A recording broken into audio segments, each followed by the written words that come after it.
Yes, Bhaviji, good evening. Good evening, Good sir. evening, Namaste, Bhaviji. sir. Namaste. Thank you very much. And sir, today I'll introduce our speaker, Dr. Antim Kumar Jain, with us. So he's the one who practicing acupressure since 1996 and the associate professor in the Shodh Parikshan Evam Upchar Sansthan Prayagraj, guest faculty Choitram College of Nursing Indore and guest faculty of SDPS College of Nursing Indore, president of INO from MP, International Naturopathy Organization, president Association of Scientific Practitioner of Acupuncture and Acupressure, ASPAA from Madhya Pradesh, membership and the Indian Academy of Acupuncture Science, ex-coordinator of NIN Ministry of Ayush Pune, and executive of Asia Book of Records and president of SubPass means Sundarbai Phoolchandji Adarsh Shiksha Sansthan. Sir, I welcome you on this small virtual platform to introduce your knowledge or to share your knowledge with all of us. Thank you so much, sir. Thank you. Thank you very much, Dr. Bhavit. And welcome all of BNYS doctors.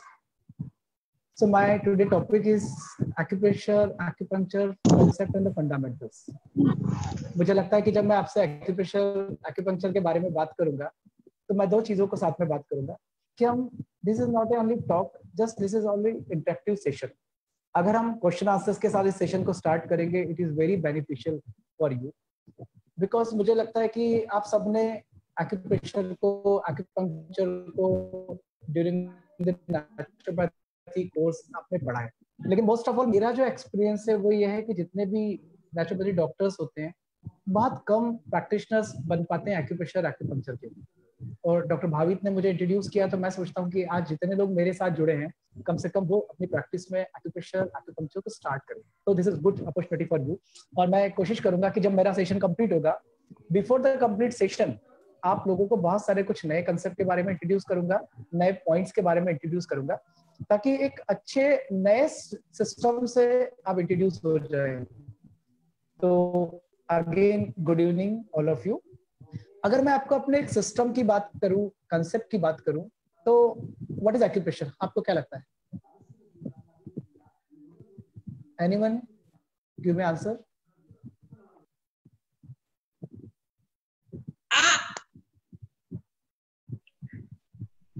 Sir, specific points होते हैं हमारी body में जहाँ पे कि energy का flow कम होता है, तो हम उन्हें प्रेस करते हैं ताकि एनर्जी का फ्लो जो है वो नॉर्मलाइज हो सके। Very good, thank you.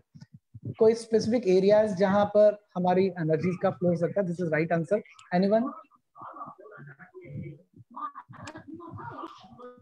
This is not my lecture, this is just my awareness programme right now.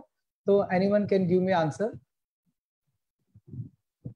मेघना, Bhumika, चानवी, so many person are here.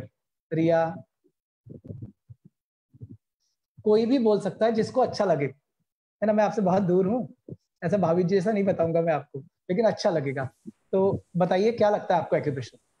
Sir, maybe sir language if you do in anyone English. can give me answer.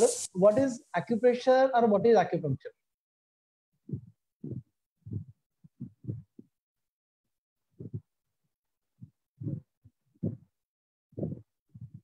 Sir, I changed my language. Yes. any points on which when stimulation is given, it gives effect on any pain area or can be used as an remedy, like for treatment purpose. Okay, right. Thank you. Anyone?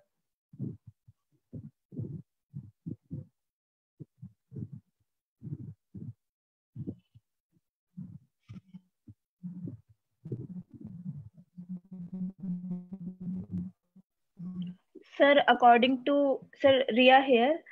Sir, according to acupuncture, there are disease is caused due to the imbalance of chi, which we called as prana in yoga. So by pressing specific points or by puncturing these points, we can remove that blockage, that is stubborn energy, so that body should be in harmony. Exactly right.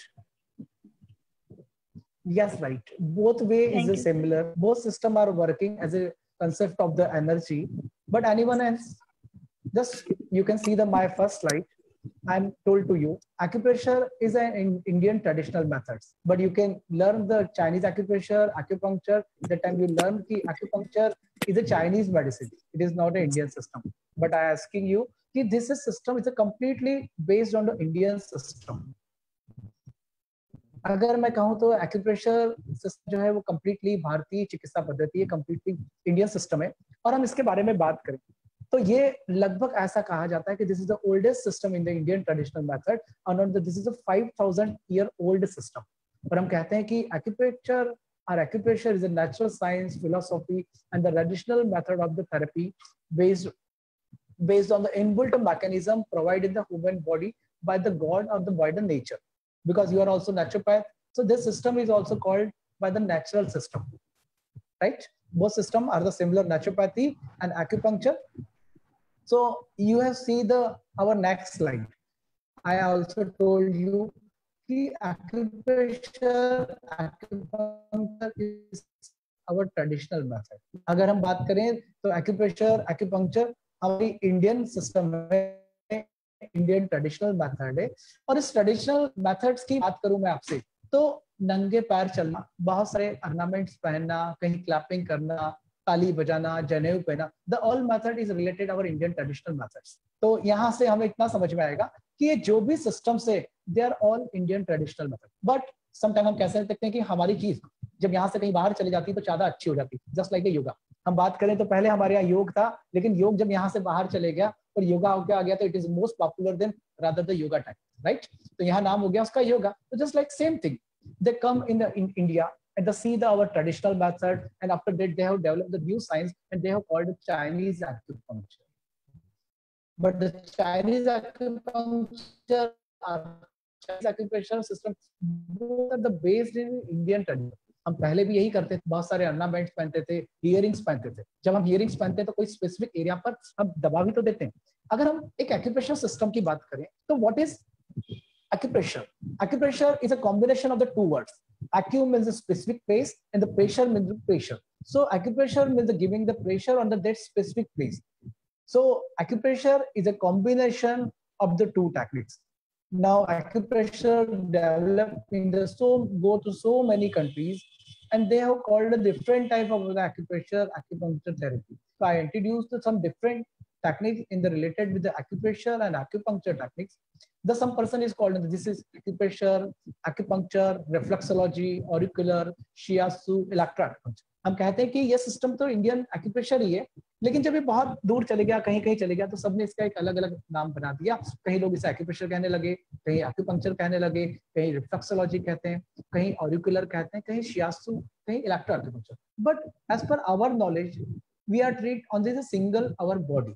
और जब भी हम शरीर को treat करते हैं that time we are treating the so many points. और in so many points में, बहुत सारे पॉइंट्स में कौन सा ऐसा बिंदु है जो हमारे लिए हेल्पफुल हो सकता है. So I use the one acupressure and I introduced to scientific acupressure and acupuncture. और इसी सिस्टम की बात करें तो जब ये बहुत सारे सिस्टम से कोरिलेट करने लगा तो so many persons called the Sujo, sometimes called the Ayurvedic acupressure, color therapy, seed therapy, magnet therapy, and so many techniques is related with the acupressure, acupuncture technique. And I introduced to you that we are using during the acupressure, acupuncture treatment, that time I am using the pressure techniques. Sometimes we are using needlings, magnets, seeds, color, cupping, moxibustion, and you have all seen this method during the internship in the naturopathy. And this system is called the very safe and safest system. So first, I introduced to what is acupressure.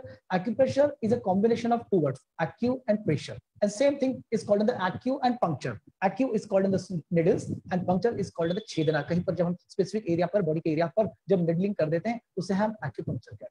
अगर हम कहें तो बहुत simple सी method है. Acupressure is a superficial technique and acupuncture is called the deep tissue technique. कितना सरल सा विज्ञान है, क्योंकि हम कहते हैं कि acupressure, acupuncture एक बहुत अच्छा सिस्टम है and it is all based on the energy system and the chi.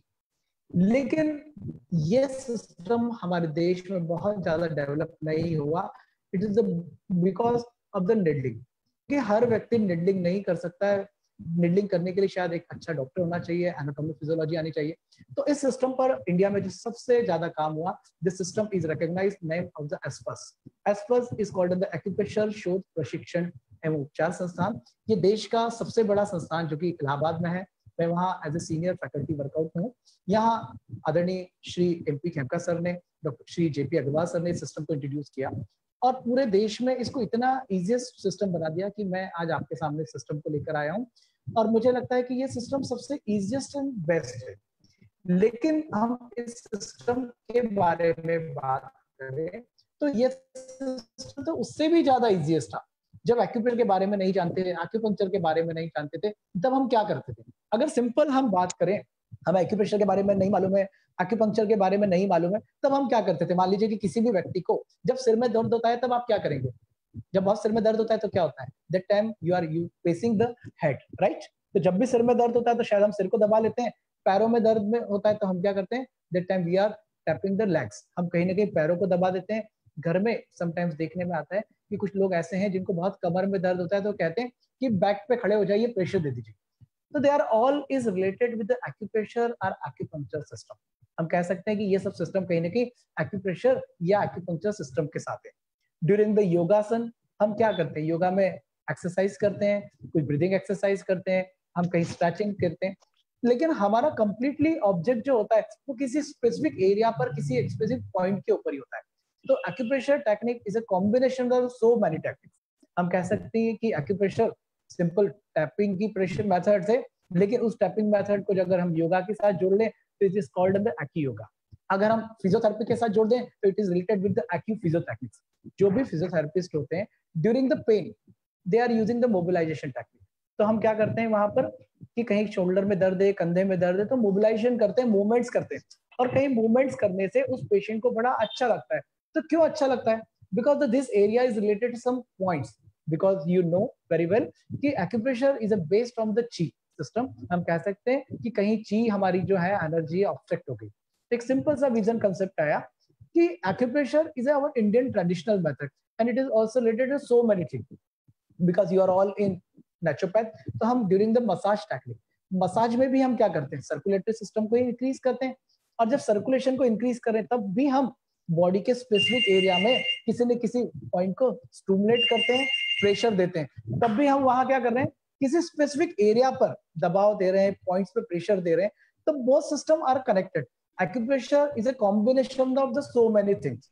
But यहाँ होता क्या है कि जब एक्यूप्रेशर एक्यूपंक्चर की बात करते हैं तो नेचुरोपैथी में हम पढ़ते जरूर हैं लेकिन एप्लीकेशंस नहीं करते। और जब आप एप्लीकेशंस करेंगे तो मुझे लगता है कि this is the best science for the pain management. हम एक ऐसे सिस्टम को अगर समझ लें कि ड्यूरिंग द पेन आपके पास कोई पेशेंट आया है, उसके बहुत सीवियर बैक पेन है, सर्वाइकल पेन है, सीवियर वर्टाइगो है, दैट टाइम शायद मुझे लगता है कि हम नेचुरोपैथी बहुत अच्छे से उसे नहीं कर पाएंगे। अगर मूवमेंट नहीं हो रहा है तो that time we could not able to yoga technique. हम योगा भी नहीं करा सकते, कुछ भी नहीं। लेकिन एज ए नेचुरोपैथ आप क्या करें? That time you are using the acupressure और एक्यूपंक्चर टेक्निक और it is just like a magical technique. हम कह सकते हैं कि हमारे शरीर में सो मेनी स्विचेस हैं। हम कह सकते हैं कि ईश्वर ने हमारे शरीर में बहुत सारे स्विच लगाए और अगर हम राइट स्विच को टैपिंग करें, सही जगह पर दबा दें तो इलेक्ट्रिसिटी चालू हो जाती है। द सेम थिंग अगर हम अपने बॉडी में भी स्पेसिफिक जगह पर अगर सही तरीके से पॉइंट्स के बारे में हमें मालूम है, टेक्निक्स के बारे में मालूम है, तो वो व्यक्ति ठीक हो जाएगा। कैसे ठीक हो जाएगा, क्या सिस्टम है, उस पर भी मैं आपसे बात करूंगा, क्योंकि मुझे लगता है कि छोटे छोटे सिस्टम तो आप जानते हैं, लेकिन एक ऐसे सिस्टम के बारे में हम बात करें कि it is based on the energy and it is also based on the diagnosis system. और हम कहते हैं कि acupressure acupuncture is a completely diagnosis based. हम बात करते हैं कि नेचुरोपैथी का साइंस क्या है। हम कहते हैं कि naturopathy science is related to the nature. हम कहते हैं कि ये जो ब्रह्मांड बना है और ये ब्रह्मांड पंच तत्वों से मिलकर बना है, they are related with the 5 elements. और हम कहते हैं कि जब इन पंच तत्वों में इनबैलेंसेस होता है तब इस ब्रह्मांड में, कॉस्मोस में इनबैलेंसेस आ जाते हैं। Just like same our body. हम कहते हैं कि यथा ब्रह्मांडे यथा पिंडे, ये जैसा ब्रह्मांड है वैसा ही पिंड है, और हमारा शरीर भी तो पिंड के रूप का एक भाग है।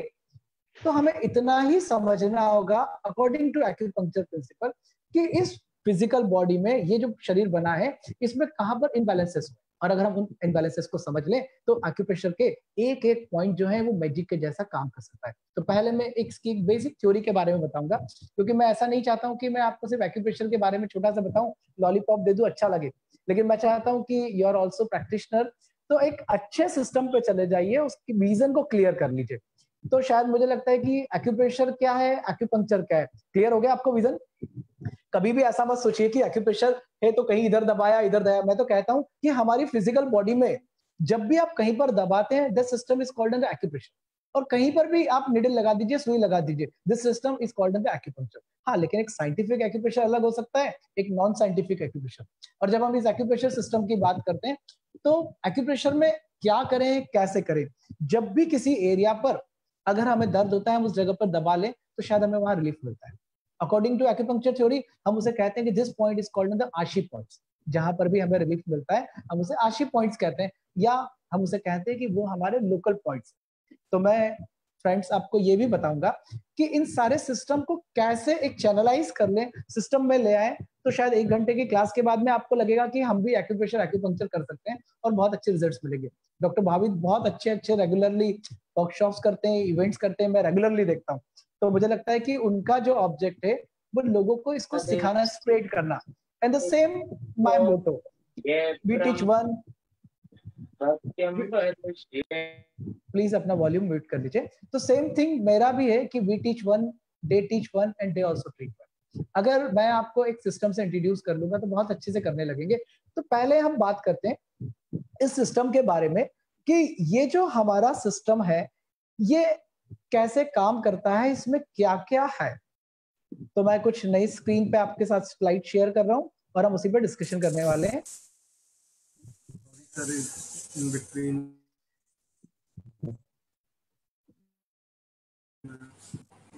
with you, sir.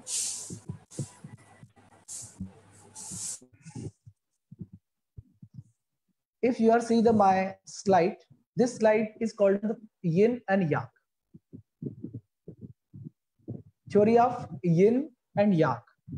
Anyone give me answer, what is yin and yang theory?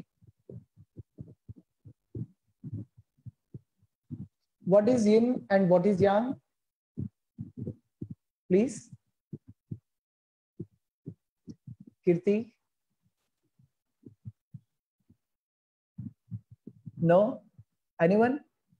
कोई भी मुझे यिन और यांग थ्योरी के बारे में बता दे। आज हम यिन यांग थ्योरी को ही कोरिलेट करेंगे और उससे एक ऐसे डायग्नोसिस पर चले जाएंगे जहां कर सकते हैं। तो कोई बोलेगा कि what is yin and what is Yang?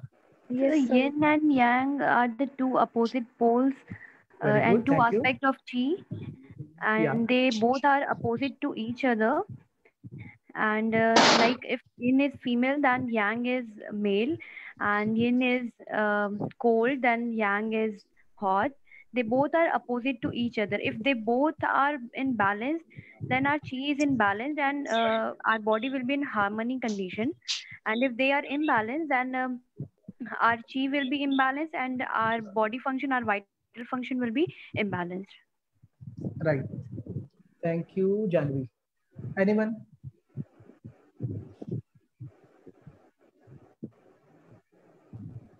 Sir, according to the traditional Chinese method, everything in this world has two aspects. One is more and one is less. तो सर जब हम इस चाइनीज मोनेड में देखते हैं तो जो यिन है उसमें थोड़ा पार्ट यांग का भी है और जो यांग है उसमें थोड़ा पार्ट इन का भी है। तो सर इनका मतलब होता है कि जो इन है मतलब इनसाइड है, जो थोड़ी इंफीरियर है, जैसे कि फीमेल या फिर हम मून बोल सकते हैं। ये अलग अलग चीजें जो इनको डिस्क्राइब करती हैं। एंड यांग को इनके जस्ट अपोजिट जो कि काफी डोमिनेटिंग है, जैसे कि मेल, सन, लाउड, लाइट, ऐसे। राइट। तो right, good, you are also right. Thank you sir. क्या इसका कोई रिलेशन डिसीज के साथ कोरिलेट कर सकते हैं हम? ट्रीटमेंट में इसका कोई यूटिलाइजेशन है? Yes yes, I also ask in both language, Hindi and English, just wait. Any relation yin yang theory is the treatment part? Yes sir, इसका ट्रीटमेंट में भी रोल है। जैसे कि हम देखते हैं अगर कोई पर्सन है जिसको बहुत ज्यादा कोल्ड हो रहा है, तो यानी कि उसकी इनसाइड बढ़ रही है, तो हमें उसको बैलेंस करने के लिए उसको थोड़े हॉट ट्रीटमेंट देना पड़ेगा, तो हमें उसकी यंग एनर्जी को इंक्रीज करना पड़ेगा इनको बैलेंस करने के लिए। राइट, वेरी गुड, ठीक है, thank you Riya. Anyone, one person more please. मैं भी आपसे सीख रहा हूँ, मुझे कुछ नहीं आता है। हाँ, जितना हम इंटरेक्शन करेंगे उतना अच्छा लगेगा। हाँ प्लीज। सर ये एक कॉन्सेप्ट है, मतलब एंशिएंट चाइनीज कॉन्सेप्ट है, जिसमें कि जो थ्योरी ऑफ ड्यूअलिज्म बताते हैं, और जैसे कि जो भी अपोजिट है वो कैसे इंटरकनेक्टेड है, यिन एंड यांग। सर ये एसिड एंड अल्कलाइन का भी वो है कि one side is acidic, like yin side is acidic and yang is alkaline. Okay, मैं बाद में देखती हूँ। Very good, right. और कोई, एनीवन? आप तो बहुत अच्छा बोल रहे हैं। भाविक जी ने बोला कि आपको एक्यूप्रेशर के बारे में बताना है, लेकिन कम आता है, लेकिन मुझे लगता है you are better than me. ठीक है, चलिए मैं स्टार्ट करता हूँ। अगर हम देखें तो इस पूरे ब्रह्मांड में it is the based on the two type of the energy. That energy is called the positive and negative, right? According to theory in the Chinese system, they told this theory is called the yin and yang, and the same thing Professor Park is called in the homo and hetero theory, but Indian system is called in the Shiva and Shakti. You know what is Shiva and what is Shakti? कहीं पर भी कुछ भी universal में कुछ भी complete नहीं है, जो भी कुछ है वो आधा है, ऐसा लगता है। If see the my slide, Shiva and Shakti, Parvati. I told you again, this system is completely based on the Indian philosophy, Indian traditional system, but they developed in the Chinese system, so they are called in the yin and yang theory. लेकिन मैं कहता हूं कि ये system तो हमारा ही system है, तो ये तो हमारा प्रकृति और पुरुष है, शिव और शक्ति है, both are the similar. अगर हम इसको विजन देखें तो they have developed our system, but this is also based on the Indian system. हम कहते हैं कि इस ब्रह्मांड में दो तरह की शक्तियां हैं, एक जो पॉजिटिव है and second is called as the negative. और जब भी कहीं कुछ एक्सेस होगा तो दूसरे को डेफिशिएंस होना ही पड़ेगा। It is a natural phenomena, right? अगर मैं कह दूं कि अभी बहुत बारिश हो जाएगी तो क्या होगा? कहीं ना कहीं बहुत एक्सेस हो जाएगा, और अगर बारिश बहुत कम हो गई इन द वाटर तो क्या हो गया? It is a part of the deficiency. तो हम कह सकते हैं कि प्रकृति और yin and yang, they are called in the two opposite force. और कोई भी फोर्स अगर एक्सेस है तो दूसरा फोर्स डेफिशिएंसी हो जाएगा, और अगर दूसरा डेफिशिएंसी है तो वो एक्सेस हो जाएगा। लेकिन होना क्या चाहिए? To the balance the some time. अभी रिया ने कहा, कुछ और लोगों ने कहा कि मेल फीमेल, द यिन और यांग के characters is not a fix character, they are the changeable characters. कोई भी यांग मेल है, but sometimes you see the male, कहीं मेल बड़ा सॉफ्ट भी मिलेगा ना, यिन भी मिलेगा, धीरे धीरे भी काम करेगा, स्लो भी काम करेगा। और समटाइम्स द फीमेल जो ये है वो कभी कभी शक्ति भी बन जाती है, जस्ट लाइक द महाकाली होता है ना। तो both things is the part of the treatment. तो हम कहते हैं कि यिन and Yang theory is a concept of the diagnosis pattern. जब भी हम किसी पेशेंट को देखते हैं, ट्रीटमेंट करते हैं, तो हम उसको देखते हैं कि कहाँ पर उसका यांग पार्ट एक्सेस है, कहाँ यिन पार्ट एक्सेस है, यांग के क्या सिम्टम्स हैं, यिन की क्या सिम्टम्स है, बोथ आर द डिफरेंशिएट। मैं उस पर भी बात करूंगा, उसके बारे में भी बताऊंगा, कुछ भी आधा नहीं छोड़ूंगा। इतना जरूर सिखा दूंगा कि यहाँ के बाद ट्रीटमेंट कर सकते हैं, और जब आप किसी से मिलेंगे तो इतना समझ में आएगा कि वो पर्सन जो है वो यांग कैरेक्टर का रिप्रेजेंटेशन करता है या यिन कैरेक्टर। और अगर यिन और यांग आपको समझ में आ गया, that time you have the diagnosis the character. अगर यांग एक्सेस है, that time you treat the yang sedation points, और अगर यिन डेफिशिएंसी है तो वहां क्या करना है? आपको यिन को एक्सेस करना है, बढ़ाना है, और यांग को घटाना है। And this system is called the balancing system. हम कहते हैं कि यिन और यांग एक सिस्टम है। अभी किसी ने कहा था कि yin yang is acid and alkaline, the both are the similar.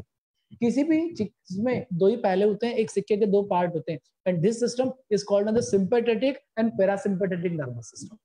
तो एक्यूपंक्चर थ्योरी बहुत बड़ा सिस्टम है, लेकिन उन्होंने जब इसको डेवलप किया, सी द ऑल एस्पेक्ट्स, और उन्होंने वहां एक ऐसे सिस्टम्स को डेवलप कर दिया जिसे उन्होंने नाम दिया यिन एंड यांग फोर्सेस। और अगर हम इस कंसेप्ट की बात करें तो this is two type of the polarities. और यांग के कैरेक्टर्स की बात करें तो some character is called the yang character. Yang जो भी व्यक्ति होगा इट इज अ हाइपर, जो भी कैरेक्टर है हाइपर है, फास्ट है, एक्सेस है, that system, that symptoms is called the yang character. If you see the any person, that person is working in the very slowly, तो you just diagnose that this person is called the yin type of the character। तो दो अलग अलग स्वभाव के लोग हमें मिल सकते हैं, एक हाइपर होगा, ज्यादा होगा, एक हाइपो होगा। Sometimes you have seen the disease, अगर हमने कोई बीमारी को देखा कि डायबिटीज है और वो हाइपर है या हाइपो है, तो हाइपर क्या हुआ, this system symptoms is called the yang character. और अगर कोई डिसीज कम है, हाइपो हो गया, तो क्या हो गया, हाइपोग्लाइसीमिया, तो that system is called the yin disease. तो यहाँ दो कैरेक्टर है, यांग और यिन। अगर हम यिन और यांग की बात करें तो they are two character, it is just like the physical and the metaphysical. हमारा बॉडी भी तो वैसा ही है, just like the physical and metaphysical. जो भी आप देखते हैं उस सिस्टम को हम फिजिकल सिस्टम कहते हैं, और जिस सिस्टम को हम देख नहीं पाते, that system is called the metaphysical system. If you see my physical body, this system is called the yang. But you can now see my internal energy, internal चेतना, जिस सिस्टम इसमें the metaphysical system। तो यहाँ yin और yang दो ही है। Sometime आप yin होते हो, sometime आप yang हो जाते हो। कभी कभी किसी ने बहुत परेशान किया तो बड़े पेशेंस से उसको सुनते रहते हो, लेकिन जब ज्यादा हो जाता है तो क्या करते हो, एक्सेस हो जाता है ना, तो ज्यादा देखने लगते हैं। तो just you listen this program कि what is type of the character this person is called the yang and which type person is called the yin। अगर हमें दो चीजें सीख ली हमने कि yang का कैरेक्टर क्या होगा, yang का पर्सन कैसा दिखेगा और yin का कैरेक्टर कैसा है, तो हम इतना समझ सकते हैं कि जब भी हम किसी व्यक्ति को एक्यूप्रेशर से ट्रीटमेंट करें, एक्यूपंक्चर से ट्रीटमेंट करें, तो just you see the first two character, yin character and the, क्योंकि हर व्यक्ति में कुछ तो एक्सेस हो। जब पेशेंट के पास आता है तो हाइपर कैरेक्टर्स क्या है, they are all hyper characters is called the yang. But कोई कैरेक्टर ऐसा है जो हाइपर है, this character is called the yin character. अगर आपको मेरा पीपीटी दिख रहा होगा तो मैंने यहाँ पीपीटी में दो पार्ट कर रखे हैं, yin yang, negative positive, passive active, male female, internal external. तो बहुत सारे मैंने आपको सिस्टम बताए। मैं शायद ये सारे पीपीटीज, कुछ इसमें से अच्छे पीपीटीज की स्लाइड डॉक्टर भावित को शेयर करूंगा, वो आपसे डिस्कशन करेंगे। अब हमारा एक सिस्टम हो गया कि this system is called the yin और यांग थ्योरी। कहीं ना कहीं हमें एक रीजन मिला एक्यूप्रेशर की प्रैक्टिस करने के लिए कि this system is a base of the energy concept. और हम कहते हैं कि जो हमारा शरीर 5 एलिमेंट से बना है, उस शरीर में एनर्जीज हैं, और गया कि शायद कहीं कोई हाइपर एक्टिविटीज है या कहीं हाइपो एक्टिविटीज है। तो just you find out the activities, hyper or hypo, या you see the yin character or the yang character। अगर आपने उन दोनों को डिफरेंशिएट कर लिया, समझ लिया, तो this is the first way of the diagnosis. और हमारे खेमका सर कहते थे कि आपने yin और yang की पहचान कर ली कि कहाँ yin बढ़ गया, कहाँ yang घट गया, तो ये पेशेंट का कंप्लीटली ट्रीटमेंट हो जाएगा। सम टाइम लोग कहते हैं कि जब तक हम एक्यूप्रेशर कराते हैं, एक्यूपंक्चर कराते हैं, बहुत रिलीफ मिलता है, और जब छोड़ दिया तो प्रॉब्लम हो जाती है।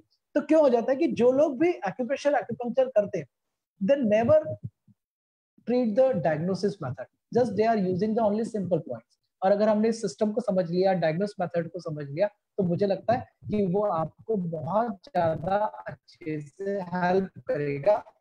So I am coming the topic. अगर मैं आपको इस सिस्टम के बारे में बात कर रहा हूँ, तो मैंने आपके सामने बात किया, जो मेरा नेक्स्ट टॉपिक है एक्यूपंक्चर। और एक्यूपंक्चर के बारे में लगभग, because you are also practising नथी, तो और आपने पढ़ा भी उसको, तो यहाँ जितना भी पार्ट था वो कहीं ना कहीं हमारा एक्यूप्रेशर एक्यूपंक्चर से रिलेटेड पार्ट है, and it is based of the energy system. The Chinese medicine work to balance to the chi energy in the body. कहीं ना कहीं हम कह सकते हैं कि ये जो सिस्टम है, ये हमारी बॉडी की एनर्जी को बैलेंस करता है, because the yin and yang is called the energy system. और जब ये एनर्जीज इनबैलेंसेस हो जाएगी, that time the person is suffering from the disease. हम कह सकते हैं कि Chinese medicine seek to keep the body with yin and the male is the yang energy balance. अब इस सिस्टम को कैसे बैलेंस करना है, उस पर बात कर रहे हैं। तो अगर हम इस सिस्टम की बात करें तो they are two types of in our body. एक ऐसा स्विच बोर्ड है जो आपके यांग एनर्जीज को इंक्रीज कर सकता है, दूसरा एक ऐसा स्विच बोर्ड है जहां हम यिन को बढ़ा सकते हैं। The goal of the each treatment is to increase the depth yin or yang to element access yin or the yang organ. अगर organs की बात करें तो concept of organ is not conformed to this anatomical structure, more to do with all function assessed by the organ by the TCM. और हम इस TCM की बात करते हैं कि acupuncture में एक थ्योरी है, that theory is called as the yin organ, yang organ, zong fu organ और या hollow organ. हम कहते हैं कि जो भी हमारी बॉडी में कुछ ऐसे सिस्टम हैं, ऐसे ऑर्गन्स हैं, who is working constantly, the organ is called the yin organ. वो लगातार काम करते रहते हैं और कुछ ऐसा सिस्टम है कि जब काम आता है तो काम करते हैं, that organ is called the yang organ. अब yin की बात करें तो yin क्या है? तो yin का जो नेचर है, yin character is working in the constantly, लगातार yin काम करते ही रहेगा. लेकिन yang कैसा है कि जब काम आएगा, and it is just like the male and the female. Female का नेचर कैसा है कि लगातार काम करती रहती है सुबह से लेकर रात तक, ऐसे ही होता है ना, कोई हॉलीडे नहीं है. तो just like our same internal organ, तो हमारे जो यिन ऑर्गन है, it is called the yin organ and they working in the constantly तो 24 आवर्स. ऐसा नहीं होगा कि संडे का लंग्स को छुट्टी दे दो. क्या दे देंगे क्या छुट्टी? कभी लंग्स को छुट्टी दे दीजिए, कभी हार्ट को छुट्टी दे दें. कितना काम करता है ना, 24 घंटे काम करता है. जैसे महिलाएं कहती है कि आज काम की छुट्टी मना ले, तो yin organ is just like our female organ. तो उसने बोला कि आज छुट्टी मना लेते हैं, तो किसी दिन लंग्स को छुट्टी दे देंगे क्या? सुष्मिता, मेघना, क्या छुट्टी दे दे लंग्स को, हार्ट को, किसी को छुट्टी दे दे? नहीं बोल रहे ना. अगर हमने छुट्टी दे दी तो क्या होगा? शायद हमें परमानेंट छुट्टी दे देगा, राम नाम सत्य कर देगा. तो इतना समझना होगा कि जो ऑर्गन कॉन्स्टेंटली वर्क करते हैं, they are called in the yin organ, और जब काम आता है वो काम करते तो यांग organ.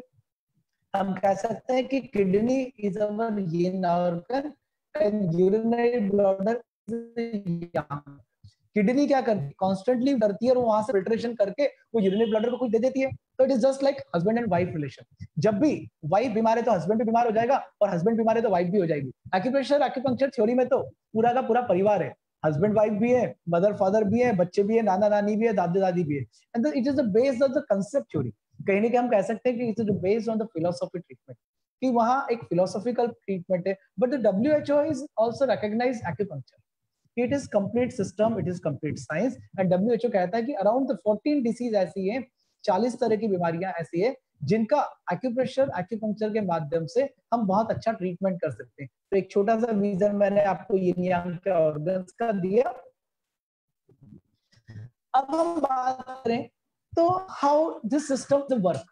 This system is a completely based on the क्वी बेस्ड. अगर हम क्वी की बात करें, ची की बात करें, तो क्या लगता है व्हाट इज अ क्वी? हमारे पास क्वी है, ची है, एनर्जी है.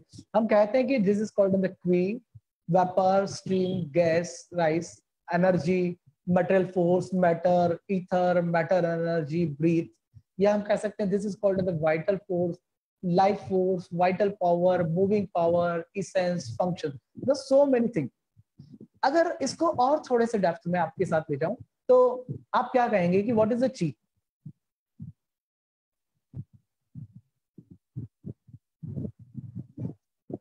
ची मतलब क्या? ची इज कॉल्ड द एनर्जी, प्राण, चेतना, जिसे हम योग में कहते हैं कि दिस इज कॉल्ड द प्राणा, है ना, प्राण. और जब तक प्राण है, चेतना है, तब तक ही तो हम श्वास प्रश्वास कर रहे हैं. और जब प्राण चले जाएगा, चेतना चली जाएगी, तो क्या हो जाएगा? राम सत्य हो जाएगा ना. और अगर हम इस सिस्टम की बात करें तो acupressure acupuncture are the related the all system is based on the energy system. हम कहें तो acupressure, acupuncture, reiki, pranic healing and the homeopathy science is also it is based on the chi system. हम यहाँ system की बात करें तो this is called as chi system, and chi is translated as a life force, energy or the life activity. और जब हमारे शरीर में chi है, एनर्जी है, तभी तो हम काम करते हैं. हम हिंदी में कहते हैं ना, काम करने की शक्ति ही तो ऊर्जा कहलाती है. और ये काम करने की शक्ति कैसे मिलती है? It is the two type of the energy. The cosmic energy, this is called the prenatal energy, and the second is called the postnatal energy. ये ऊर्जा जो है आपको दो तरह से मिल रही है. एक एनर्जी ऐसी है जब आप पैदा हुए तो अपने माँ बाप से पेरेंटल एनर्जी लेकर पैदा हुए. और दूसरी एनर्जी कौन सी है? जो भी हम खाते हैं, हम कहते हैं कि जैसा खाए अन्न वैसा बन जाए मन.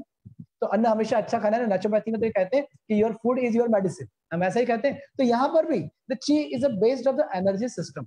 और यहाँ हम इसके लिए क्या करें, हम अपनी ची को ठीक रखना है तो नेचर केयर में कहते हैं कि हम अपना खाना पीना लाइफस्टाइल को ठीक कर लें तो हमारी ची ठीक हो जाएगी, एनर्जी ठीक हो जाएगी। बट एक्यूपंक्चर सिस्टम भी तो वही बात करता है। जितने भी सिस्टम्स हैं, चाहे एक्यूप्रेशर हो, चाहे एक्यूपंक्चर हो, चाहे नेचुरोपैथी हो, चाहे योगा हो, विदाउट ची दे नेवर वर्क। वो सिस्टम काम ही नहीं। क्यों? क्योंकि आपके पास एनर्जी नहीं, चेतना नहीं है, मेरा अभी सिस्टम काम कर रहा है और मेरे लैपटॉप से अगर मैं आपके साथ में बात कर रहा हूँ और अगर उसकी एनर्जी चली जाए, उसकी बैटरी चली जाए, उसका नेटवर्क चले जाए तो क्या हो जाएगा? कहानी खत्म। तो it is just like the same thing. जब हमारे शरीर में हमारी वाइटलिटी ची अगर प्रॉपर हार्मोनी में वर्क कर रही है अच्छे से, तो that time we feel the better. लेकिन वो सिस्टम अगर हमारा इनबैलेंस हो गया तो इनबैलेंसेस के सो मेनी कॉजेस हो सकते हैं। हमारा गलत तरीके से खाना पीना, उठना बैठना। और मैं कहूँ तो acupressure and acupuncture is a part of the nature care system, it is not a different system. अगर हम नेचर की बात करें तो नेचर ही तो है। हम अपने आप को अपने खाने पीने के, बैठने उठने के सिस्टम को ठीक कर लें। क्यों? क्योंकि जब तक हम उस सिस्टम को ठीक नहीं करेंगे, एक्यूप्रेशर एक्यूपंक्चर परमानेंटली वर्क नहीं करेगा। आप कितने भी पॉइंट लगा दीजिए उसको, लेकिन उसका खाना पीना उल्टा तरीका होगा, गलत समय से सोएगा, गलत तरीके से उठेगा, तो क्या होगा? द ची इज कॉल्ड द इनबैलेंस। तो हो सकता है, तो हम कह सकते हैं कि Chinese medicine believe that health is a function of the balance harmonious flow of the chi, and that illness result when there is a blockage or imbalance in the flow of the chi। हम कहते हैं कि जब भी शरीर में कहीं ऊर्जा में रुकावट आ गया, एनर्जी के पाथवेज में रुकावट आ गई, हम बीमार हो गए। हमें इतना ही सब समझना है कि ये पाथवेज कहाँ हैं और कौन से पाथवेज हैं। If you see the pathways, तो that time you see the some time of the blockage, this is called the stresses of the energy। कहीं ऊर्जा रुक गई है, कहीं ऊर्जा घट गई है। Chi flows throughout the energetic pathways called the meridian। अगर हम बात करें तो ये सिस्टम के बारे में कि बहुत सिंपल सा सिस्टम है। और सिस्टम क्या है? This is completely based on the energy system. और इस सिस्टम की बात करें तो हम कहते हैं इसे, जापान में ची कहते हैं, चाइना में हम वी कहते हैं, और इंडिया में हम उसे प्राण शक्ति कहते हैं। और अगर हम इस सिस्टम की बात करें तो the all holistic system work as a human energy system. Energy is called the capacity of the do working. According to Japanese theory, they called it chi. According to Chinese theory, they called it ki. American called it is a vital force. British called it the bioenergy. But our Indian philosophy is called the prana shakti chetana. The acupuncture is the concept of the balancing energy. If you see the imbalance of the energy, that time you first decide the which type of energy is imbalance in the our body.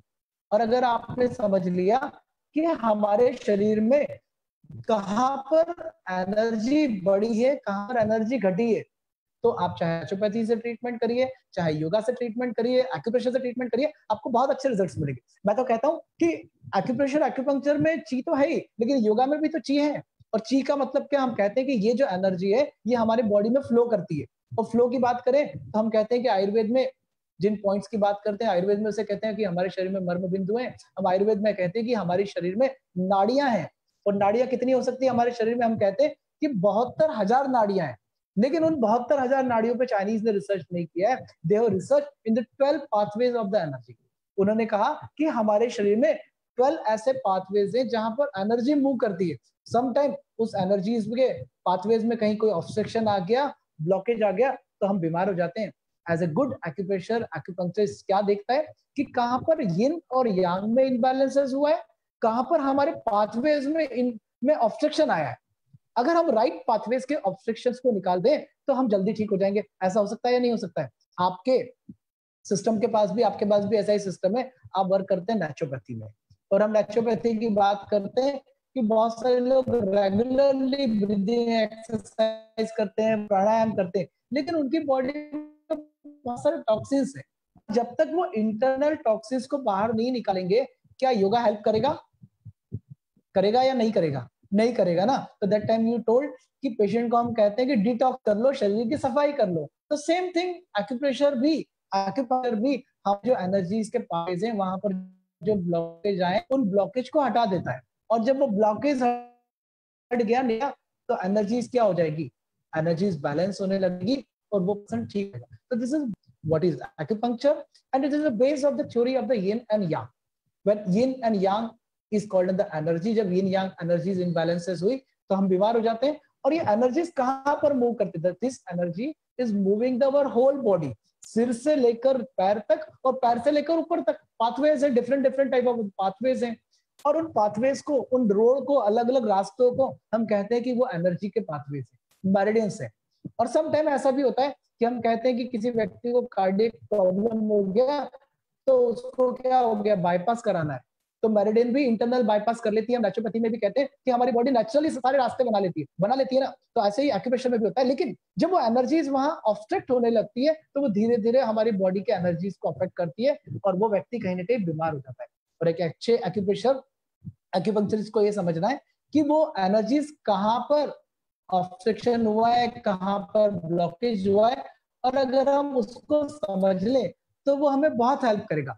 और वो जब blockage हो जाता है तो उसकी वजह से क्या आ सकता है, हम वहां कह सकते हैं illness, pain and the disease from the TCM health perspective. हम कहते हैं कि वहां पर जितना एनर्जी को मूव होना चाहिए, एनर्जी मूवमेंट नहीं हो रहा है। एनर्जी की बात करें तो नरिशमेंट ऑफ द एनर्जी, कि जितना उस ऑर्गन को, उस बॉडी के किसी पाथवेज को एनर्जी की, ऊर्जा की जरूरत है, हम जब नहीं देंगे तो कहीं ना कहीं इनबैलेंसेस हो जाएगा। It is also part of the diet. ये हमारी ची कैसे बनती है, हम जैसा भोजन खाते हैं उस भोजन से भी हमारी ची बनती है। तो बहुत सारे इस ची के एलिमेंट्स के कंसेप्ट हो सकते हैं। और अगर हम नेक्स्ट की बात करें तो पहला सिस्टम था हमारा यिन यांग थ्योरी। सेकंड सिस्टम की बात करिए कि it is based on the energy system, and the next I show the my slide, it is based on the 5 element system। और 5 element की बात करें तो मुझे लगता है कि naturopathy is the best way for the balancing the 5। हम कहते हैं कि क्षितिज, जल, गंध, पवन, समीरा, पंच तत्व से बना शरीरा। This is based on the 5 element theory। जब इन 5 एलिमेंट में कहीं इनबैलेंसेस हुआ है, असंतुलन हुआ है, that time you are the suffering the disease. तो हमें यह समझना होगा कि कौन से ऐसे 5 एलिमेंट्स हैं जहां पर इनबैलेंसेस हुआ है, और अगर उस इनबैलेंसेस को अगर आपने समझ लिया तो हम उस व्यक्ति को ठीक कर सकते हैं। तो एक्यूप्रेशर कैसे काम करता है? Acupressure is based on the energy system and it is a treat the complete physical, and this system is a completely treat your physical body, mental body and the soul. क्या ऐसा लगता है कि acupressure से शरीर, मन और आत्मा का उपचार हो सकता है? डेफिनेटली करें तो एक्यूप्रेशर के माध्यम से हम किसी व्यक्ति की फिजिकल बॉडी को ट्रीट कर सकते हैं, इमोशंस को ट्रीट कर सकते हैं, एक एक चीज को। अगर हम देखें तो क्या लगता है कि इस एक्यूप्रेशर का सिस्टम क्या है? अगर आपको मेरी स्क्रीन पे दिख रहा है तो this is called the 5 element theory. हम कहते हैं कि हमारा फिजिकल ब्रह्मांड जो है, कॉस्मोस जो है, it is based on the 5 element theory. हम कहें तो इस ब्रह्मांड में एक एलिमेंट है, this element is related to water, second element is related to wood, fire, earth, metal. अगर हम कहें तो इंडियन ट्रेडिशनल में, नेचुरोपैथी में हम कहते थे आकाश, वायु, अग्नि, जल और पृथ्वी। लेकिन चाइनीज ने क्या किया, होता ऐसा ही है कि जब हम कहीं चले जाएं और किसी को तोड़ फोड़ कर दे तो नाम बदल देंगे। क्या नाम बदलने से कैरेक्टर बदलेगा? अभी मैं मेघना का नाम आचार्य रख दूं और भूमिका का नाम चेंज कर दूं तो कैरेक्टर बदलेंगे क्या? नेवर ना। तो just you listen it first कि what is the 5 element. 5 element वही है जो आपने नेचुरोपैथी की प्रैक्टिस में पढ़े, और चाइनीज एक्यूपंक्चर के भी 5 एलिमेंट सेम है, लेकिन उन्होंने हमारे कंसेप्ट को, हमारे विजन को चेंज कर दिया। हम कहते हैं कि आकाश, वायु, अग्नि, जल, पृथ्वी 5 एलिमेंट है। तो आप सब जानते हैं कि what is Agni. Agni is the same, is related to fire, and earth is same related to our prithvi, and water is our jal। 3 elements को तो आप बहुत अच्छे से जानते हैं, क्या है? फायर को, अर्थ को, वाटर को। तो 2 ही नए सिस्टम है। अब 2 नए सिस्टम तो बनेंगे नहीं ना, कहीं से ला नहीं सकते, because it is based on the Indian philosophy. तो हम कहते हैं कि would is related the air, वायु। वुड जो है वो वायु है, और हमारा मेटल क्या है? हमारा आकाश है। हम कह सकते हैं कि आकाश जो है वो नीली छतरी ऊपर वाले की है ना, हर चीज को कवर करती है। तो सेम थिंग अवर बॉडी।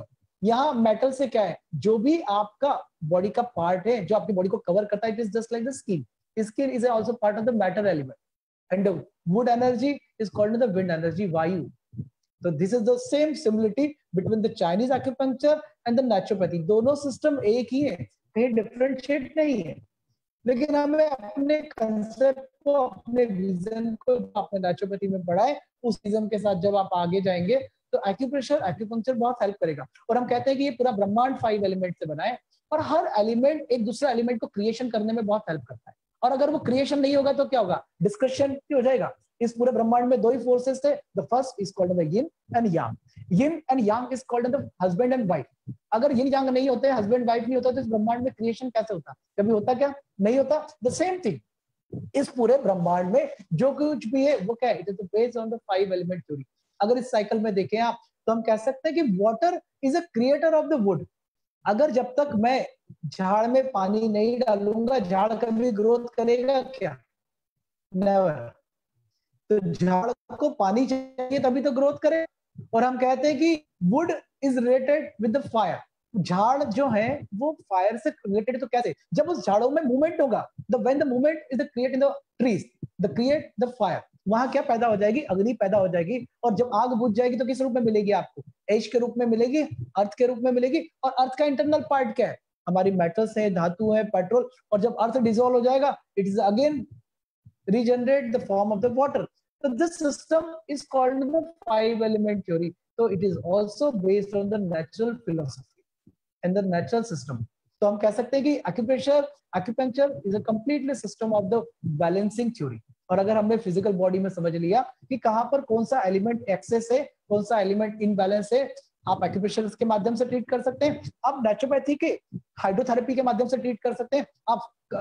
आप स्टीम देकर ट्रीट कर सकते हैं, कलर देकर ट्रीटमेंट कर सकते हैं। तो कितना simple way, just you open your mind कि हम अपने सिस्टम के साथ, नेचुरोपैथी के साथ में एक्यूप्रेशर, एक्यूपंक्चर को कैसे एसोसिएट करें। तो it is the simplest way. हम कहते हैं कि chromotherapy is a part of the colour therapy. Acupressure में, एक्यूपंक्चर में भी हम यूज करते हैं। और हम कहते हैं कि ये पूरा कॉस्मोस 5 एलिमेंट से बना है, तो हर एलिमेंट का इंडिविजुअल कलर है।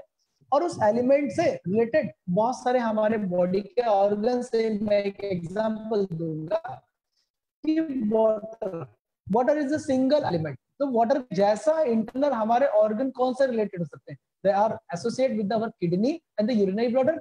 हमारे शरीर में भी तो सब कुछ है, और उस शरीर में कौन सा ऐसा सिस्टम है, किडनी और यूरिनरी ब्लैडर एक ऐसे ऑर्गन है, they are related with the water element. हम कह सकते हैं कि हमारा शरीर is just like the corporation, एक बहुत बड़ा सिस्टम है। और इस कॉर्पोरेशन में किडनी और यूरिनरी ब्लैडर क्या करते हैं, पानी को निकालने का काम करते हैं, फिल्ट्रेशन का काम करते हैं। और हम कह सकते हैं कि वाटर का भी एक स्पेसिफिक कलर है।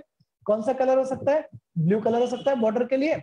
और जब भी आप एक्यूप्रेशर के, एक्यूपंक्चर के पॉइंट्स पर जाएंगे और किडनी और यूरिनरी ब्लैडर के ऊपर ब्लू कलर लगा देंगे, तो it is the increase the water element. तो ये वाटर के एलिमेंट्स को, इसके फंक्शंस को इंक्रीज कर सकता है। तो बहुत सिंपलेस्ट मेथड है। भाभी जी, मेरा टाइम हो जाए तो प्लीज बोल दीजिएगा। तो अगर हम सिस्टम की बात करें तो कितना इजी सिस्टम है हमारे पास, जहां से हम एक सिस्टम को दूसरे सिस्टम के साथ कोरिलेट करें। मैं पहली बार इतना सारा सिखा रहा हूँ, वर्कशॉप में कभी नहीं सिखाता हूँ, क्योंकि मुझे लगता है कि आप नेचुरोपैथ हो, और अगर नेचुरोपैथ को मैंने एक्यूप्रेशर, एक्यूपंक्चर करना सिखा दिया तो this is the best way for the my therapy. मैं अपनी थेरेपी का प्रचार प्रसार कर रहा हूँ, अपने सिस्टम को एक्सपेंशन कर रहा हूँ।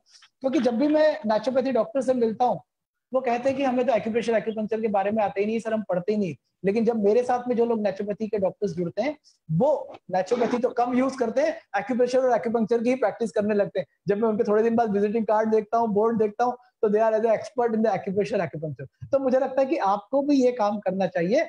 और एज ए नेचुरोपैथ हमें सारे सिस्टम को कोरिलेट करना चाहिए। योगा का एक अपना पार्ट है मेंटल रिलेटेड पार्ट के लिए, नेचुरोपैथी का पार्ट अपना डिटॉक्स के लिए, और पेन मैनेजमेंट के लिए एक्यूप्रेशर, एक्यूपंक्चर से अच्छा सिस्टम वर्ल्ड में कोई है ही नहीं। अगर हम एक अच्छे नेचुरोपैथ बनना चाहते हैं और सिस्टम को हम अगर कोरिलेट करते हैं, system is called the holistic medicine, और हम सबको एक साथ जोड़ ले तो कितना अच्छे हमें रिजल्ट्स मिलता है। तो अगर मैं कहें तो 5 elements support and the built open each and other, each of the body 5 organs network correspondence with the particular elements. तो ये एलिमेंट्स बहुत सारे हमारे साथ कोरिलेटेड है, जब भी हम आपके साथ मिलेंगे तो बताऊंगा। अभी हम एक दूसरे सिस्टम की बात करते हैं कि यहाँ मैंने कहा कि हर एलिमेंट जो है वो हमारे फिजिकल ऑर्गन से रिलेटेड है, मेटाफिजिकल ऑर्गन से रिलेटेड है, एनर्जी से भी रिलेटेड है। तो कितना सारा हमारा कोरिलेशन कहीं ना कहीं बन रहा है। अगर हम इस कोरिलेशंस की बात करें तो क्या हो रहा है कि विंड की बात करूं मैं एक एनर्जी की बात करूं, विंड मतलब वायु, और वायु के व्यक्ति का नेचर कैसा होगा? जब किसी वायु के व्यक्ति के नेचर से मिलेंगे तो कैसा होगा? वायु के जैसा होगा, चंचल होगा, हाइपर होगा। तो यहाँ से मेरे वर्कशॉप के बाद जब आपको कोई व्यक्ति मिले और व्यक्ति बहुत जल्दी जल्दी बोल रहा है, फास्ट काम कर रहा है, तो आपके माइंड में क्या आना चाहिए? कौन सा एलिमेंट है ये? विंड एनर्जी है, वायु का कैरेक्टर है उसके अंदर। और वायु का कैरेक्टर के अगर हम इमोशंस की बात करें तो it is related with the anger. कोई व्यक्ति बहुत गुस्सा आता है उसको बार बार, तो just you identify and treat the wind energy. आपको कुछ नहीं करना है, बहुत सारे पॉइंट्स पर नहीं जाना है, आप तो सिंपल उसके लीवर का ट्रीटमेंट करिए, उसकी विंड एनर्जी को ट्रीट करिए, अपने आप उसका फिजिकल इनबैलेंसेस ठीक हो जाएगा, मेंटल इनबैलेंसेस ठीक हो जाएगा। तो हम कहते हैं कि हमारा जितना भी पार्ट है, ऑर्गन का सिस्टम चाहे कह लें, एंडोक्राइन ग्लैंड का सिस्टम कह लें, इमोशंस का सिस्टम कह लें, तो एक्यूप्रेशर सब सिस्टम के साथ वर्कआउट कर सकता है। फिजिकल लेवल पर, मेंटल लेवल पर तो शायद आपको दिख रहा होगा कि कोई एक व्यक्ति है उसको बहुत फियर लगता है, any type of the fear is related, यहाँ आप स्लाइड में देख रहे होंगे, this is called the water. और वाटर की बात करें तो पानी, पानी कैसा होता है? ठंडा होता है। तो व्यक्ति का नेचर भी कैसा होगा? बड़ा कूलिंग नेचर होगा, तो बहुत शांत होगा।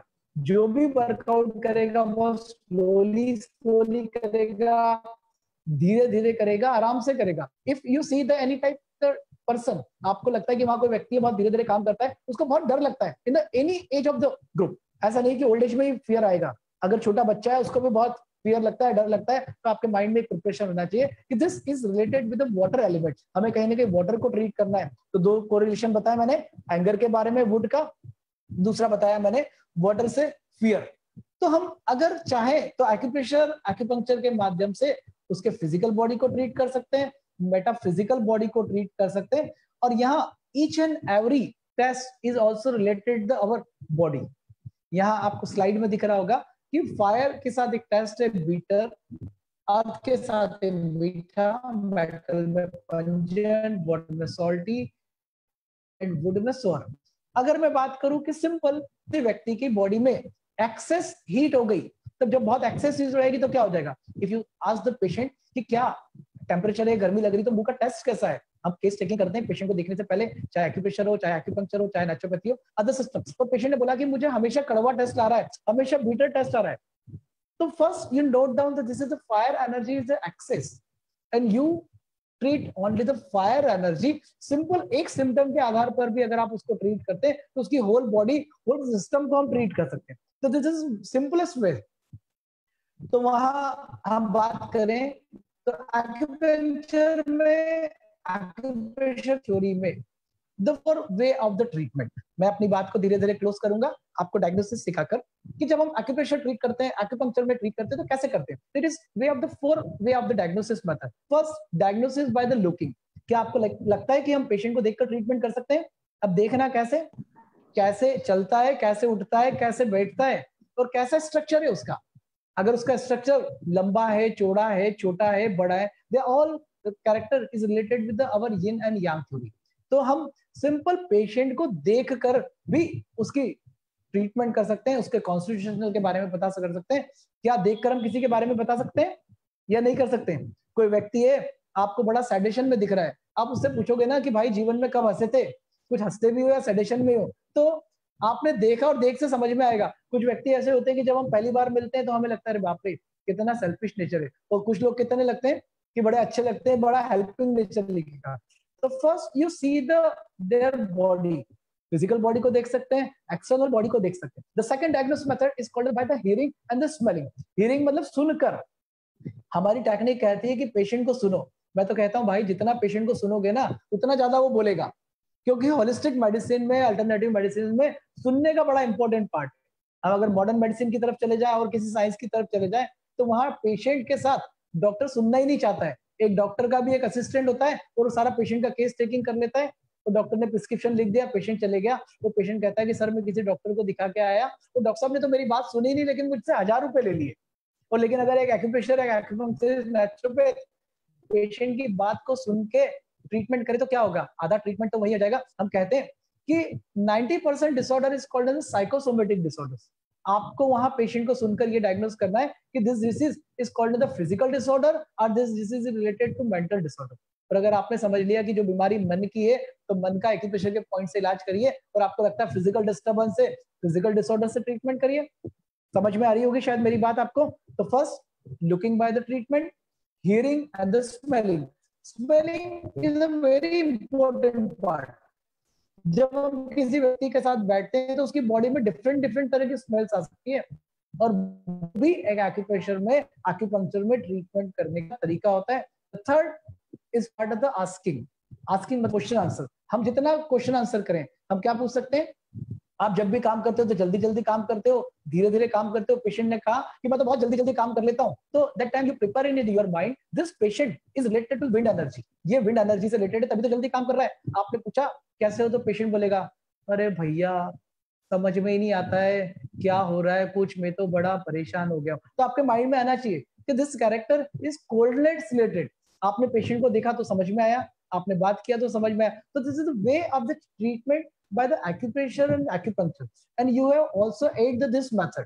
जब तक आप इस मेथड्स को एड नहीं करेंगे, अभी होता है कि हम डायरेक्टली पॉइंट पर चले जाते हैं, लेकिन हमें उस पॉइंट के बारे में मालूम ही नहीं है ना कि वो पॉइंट कैसे काम करता है. लेकिन उसके बारे में मालूम है तो पहले हम डायग्नोसिस मेथड चुने. And the last way for the diagnosis method, this is called the feeling. अब फीलिंग मतलब क्या? हम महसूस करें, क्या महसूस कर सकते हैं, उसका डायग्नोसिस को मैसेज करें. मल्टीपल सिम्टम्स आपको मिलेंगे, लेकिन वहां पर देखिए कि कौन सा एक कैरेक्टर ऐसा है, this is called in the hyper. वहां आपको ज्यादा कैरेक्टर मिल रहा है, मतलब यांग एक्सेस मिल रहा है, यिन एक्सेस मिल रहा है. डिसीज में एक्सटर्नल पार्ट है, इंटरनल पार्ट है. अगर आपने उसको समझ लिया या पेशेंट को टच करके, when you touch the body, आपको लगा कि दिस बॉडी इज हॉट. अगर लगता है कि बहुत ठंडा है, तो अगर हॉट है तो यांग है, और ठंडा लग रहा है तो ये नहीं. This is a simple way for the treatment. हमने इसको समझ लिया. अब हम बहुत सारे सिस्टम की बात नहीं करेंगे, छोटे छोटे ट्रीटमेंट पर आ जाएंगे क्योंकि बहुत समय हो गया. अगर हम बात करें तो एक्यूप्रेशर, एक्यूपंक्चर सिस्टम एक ऐसा है, it is also related with our organ clock. हम कहते हैं कि हमारे शरीर में एक ऑर्गन क्लॉक है, एक जीवनी शक्ति है, और अगर हमारी बॉडी का ऑर्गन क्लॉक डिस्टर्ब हो गया तो क्या होगा? बिगड़ जाएगा सिस्टम. तो बहुत सारे वेज हो सकते हैं ट्रीटमेंट के, डायग्नोसिस के. आप योग में कहते हैं, क्योंकि आप सब योगा के डॉक्टर हैं, नेचुरोपैथी के डॉक्टर हैं, तो आप कहते हैं नेचर के साथ में रहो, सुबह जल्दी उठो. तो व्हाई यू आर आस्किंग तो जल्दी उठो? अरे आराम से सो और आराम से उठो ना. उठने की क्या जल्दी, जीवन तो दौड़ ही रहा है ना. लेकिन ऐसा नहीं. हम कहते हैं कि according to acupuncture theory, our each and every organ is related with the cosmic energy. और इस ब्रह्मांड में ऊर्जा है, और इसी ऊर्जा के बारे में किसने कहा कि प्राण है, चेतना है. और ये प्राण सबसे ज्यादा हर ऑर्गन में 2-2 घंटे हो सकता है. हमारे बॉडी के अंदर 12 ऑर्गन्स हैं, और 12 ऑर्गन्स को अगर मैं 2 से मल्टीप्लाई करूं तो दे आर कॉल्ड 24. और हम कह सकते हैं कि दिन और रात मिला के 24 घंटे होते हैं, और 24 घंटे ही इस शरीर में प्राण, ऊर्जा, चेतना मूव करती है. और वहां एक स्पेसिफिक टाइम पर एनर्जी बहुत एक्सेस होती है किसी ऑर्गन में, एक किसी स्पेसिफिक टाइम पर एनर्जी डेफिशिएंसी होती है. हम कहते हैं कि सुबह जल्दी उठिए और प्राणायाम करिए, ब्रीदिंग एक्सरसाइज करिए, मेडिटेशन करिए. तो चाइनीज थ्योरी भी कहती है कि मॉर्निंग में 3 to 5 is this time is related with our lungs energy. और हम लंग्स की बात करें तो आप साइंटिफिकली समझ सकते हैं कि उस समय इस कॉस्मोस में, ब्रह्मांड में ऑक्सीजन बहुत होगा, और जब आपको ऑक्सीजन मिलेगा तो क्या होगा? आपका सर्कुलेटरी सिस्टम इंक्रीज हो जाएगा, आपकी बॉडी डिटॉक्स हो जाएगी. चाइनीज सिस्टम ने हमारे इंडियन सिस्टम को ही जोड़ा है. कह दूं कि चाइनीज और क्लॉक है, लेकिन मैं कहता हूँ कि this is Ayurvedic clock. Ayurveda की बात करें तो हम क्या कहते हैं? आयुर्वेदा क्लॉक. हम कह सकते हैं आयुर्वेद में 8-8 घंटे में दिन को बांटा है. 8 घंटे एक एनर्जी, दूसरी 8, तीसरी 8. आयुर्वेद में क्या है? दे आर द 3 फैक्टर्स, वात, पित्त एंड कफ.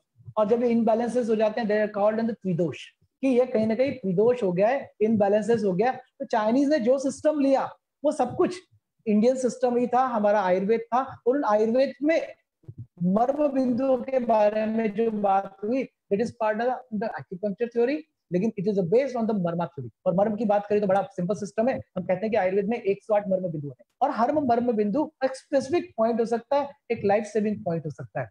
तो हम ऐसे कुछ पॉइंट्स पर भी बात करेंगे. और ये जितना भी सिस्टम है, it is also based on the meridian system. अब मैं बहुत सारे सिस्टम की बात नहीं करूंगा, लेकिन मेरा जो ऑब्जेक्ट था कि आप लोगों को इंस्पायर करना, एक्यूप्रेशर से जोड़ना, एक्यूपंक्चर से जोड़ना. तो आपके फेस की स्माइल से मुझे लग रहा है कि आपको सिस्टम समझ में आ रहा है, और लग रहा है कि अभी तक हम कहाँ थे, थोड़ा एक्यूप्रेशर पढ़ ले, थोड़ा एक्यूपंक्चर तो समझ ले. और ये सिस्टम जो है वो हमारी बॉडी की एनर्जी को, प्राण को, चेतना को ठीक कर सकता है. और बहुत सारे वेज है, मैं आपको मेरी बहुत सारी स्लाइड्स नहीं बता रहा हूँ, मैं कुछ ऐसी स्लाइड्स आपसे शेयर कर रहा हूँ जो ट्रीटमेंट में आप डायरेक्टली आपको हेल्प करें. क्योंकि मैंने आपको एक कंसेप्ट समझाया, फिलोसॉफी समझाई, now I am going to treatment, कि हम क्या ऐसा ट्रीटमेंट करें जिससे हमारा काम हो जाए। अभी तो हम कहते हैं ना कि पेशेंट को हमें कुछ ऐसा देना है, it is just like the modern medicine, वहां एक गोली अंदर गई और पेशेंट ठीक होना चाहिए। तो सच में फ्रेंड्स ऐसे भी पॉइंट्स होते हैं कि एक पॉइंट को अगर आप सही तरीके से सिलेक्ट कर ले तो पेशेंट ठीक हो जाएगा। और ऐसे कौन से पॉइंट्स हो सकते हैं, तो मैं कहता हूं कि उन पॉइंट्स को आप सबसे ज्यादा यूज करिए। वहां पेशेंट को मत बोलिए कि हम नेचुरोपैथी करेंगे, योगा करेंगे, आपको 1 महीने आना पड़ेगा, 2 महीने आना पड़ेगा, ठीक होगा। अगर हम जब तक अपने सिस्टम को, हमारे नेचुरल सिस्टम को एक ऐसा सिस्टम नहीं बना ले जहां से पेशेंट को इंस्टेंट रिजल्ट नहीं मिलेगा, क्विक रिजल्ट नहीं मिलेगा, वो होलिस्टिक मेडिसिन की तरफ कभी नहीं आएगा।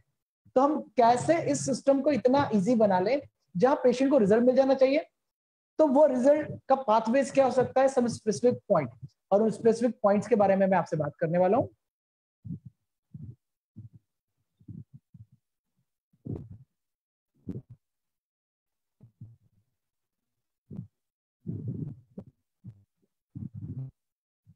और पॉइंट्स की बात करूं तो लगभग आप सब जानते हैं कि हमारी बॉडी में फ्लो ऑफ द एनर्जी है, और वो जो energy is called the meridian. कहीं मेरिडियन में ऑब्स्ट्रक्शन आ जाते हैं, हम बीमार हो जाते हैं, और हर मेरिडियन का एक स्पेसिफिक ऑर्गन से रिलेशंस होता है, और हर मेरिडियन में बहुत सारे मल्टीपल पॉइंट्स होते हैं। लेकिन इतने सारे मेरिडियंस के पॉइंट से, इतने सारे एरिया से हम कैसे उसको याद करें, सबसे बड़ी प्रॉब्लम तो यहाँ से चालू हो जाती है। और इसीलिए डर लगता है कि एक्यूप्रेशर को नहीं सीखना, एक्यूपंक्चर को नहीं सीखना, कि चाइनीज एक्यूप्रेशर कहता है 361 पॉइंट है, 360 पॉइंट्स है, और अगर और एक्यूप्रेशर एक्यूपंक्चर के बहुत सारे पॉइंट्स को जोड़ लो तो हजारों पॉइंट्स हो जाते हैं। और इन 1000 पॉइंट्स को कैसे याद करें, बड़ा मुश्किल है। शॉर्टकट क्या होगा, उसको बात करता हूँ फ्रेंड, कि हमारी बॉडी 5 एलिमेंट से बनी है। कितने एलिमेंट से बनी है?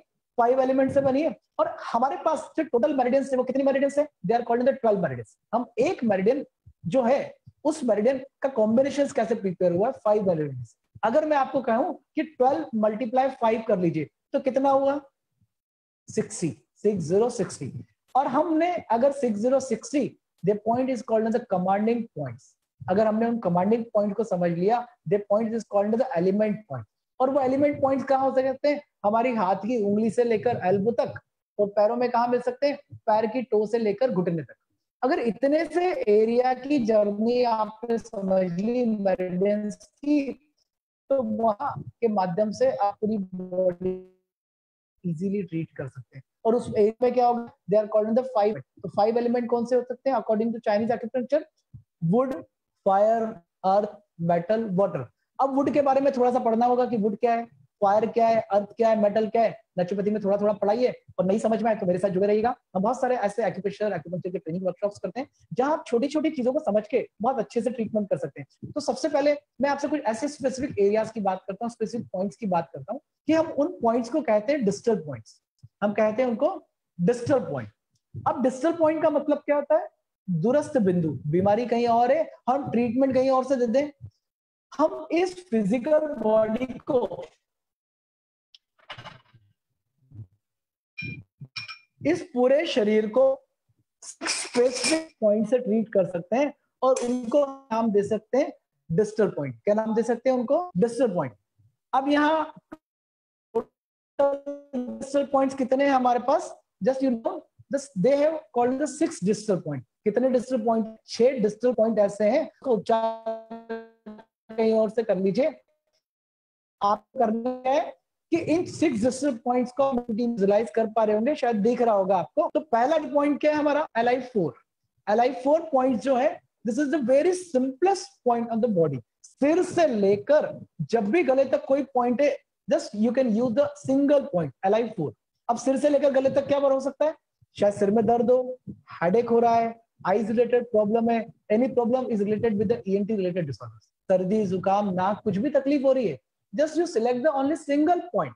जितने भी एक्यूपंक्चरिस्ट होते हैं, एक्यूप्रेशरिस्ट होते हैं, अगर उन पॉइंट्स के सिलेक्शंस की बात करें तो most of all person are using the distal point. और ये डिस्टल पॉइंट क्या हो सकता है? जब हम इस हाथ के पीछे की तरफ चले जाए तो this is called the LI4। और LI4 is the best point for the pain management. जब भी आपके पास कोई व्यक्ति आया है, उसको बहुत दर्द हो रहा है, चाहे सिर में दर्द हो, चाहे हाथ में दर्द हो, पैर में दर्द हो, just you can tapping the here.